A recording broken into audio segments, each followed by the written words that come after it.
Robotic spine surgery adalah suatu tindakan operasi pada bidang tulang belakang menggunakan alat yang kita sebut sebagai robotik navigasi. Robotik navigasi adalah suatu alat di mana seorang dokter bedah dapat mengetahui secara real time di mana posisi implan dan instrumen pada saat dokter bedah tersebut melakukan tindakan operasi. Pengetahuan posisi implan secara real time pada saat operasi itu sangat penting untuk mencegah terjadinya suatu cedera pada jaringan di sekitar tulang belakang.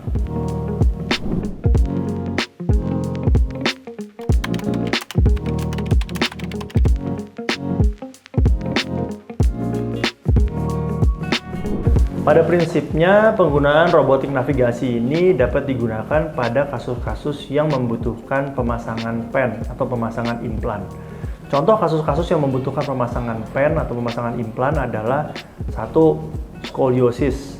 Yang kedua, tulang belakang bergeser pada kasus-kasus degeneratif atau biasanya terjadi pada orang tua. Kemudian yang ketiga, kasus infeksi pada tulang belakang. Yang keempat, adanya suatu trauma di tulang belakang yang diakibatkan karena kecelakaan. Biasanya terjadi suatu patah tulang di tulang belakang sehingga kita memerlukan pemasangan pen atau implan.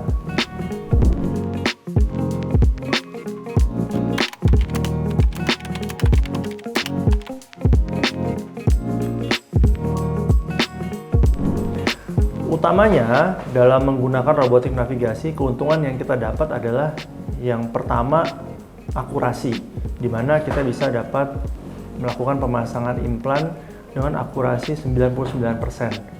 Jadi implan tersebut sangat-sangat presisi pemasangannya dan mengurangi risiko cedera pada jaringan di sekitar tulang belakang.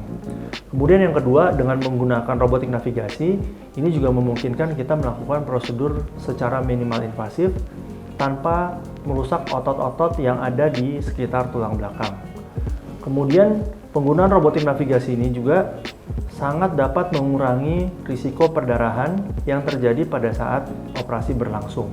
Robotik navigasi juga dapat mengurangi paparan radiasi terhadap pasien, terhadap dokter, dan juga tenaga kesehatan yang ada di dalam kamar operasi. Kemudian secara keseluruhan, kalau kita lihat penggunaan robotik navigasi ini dapat mengurangi risiko terjadinya komplikasi yang terjadi pada pasien.